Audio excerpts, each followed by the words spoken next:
PhilHealth President and CEO Dr. Edwin Mercado likened the agency to a patient in need of treatment. In a press briefing, Mercado acknowledged the challenges of his new role but vowed to address inefficiencies in the state-run health insurer. He said that his priority is to enhance the agency's processes through digitization.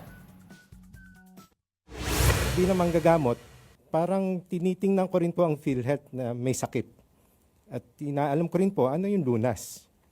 So yun po yung aking unang kailangan gawin.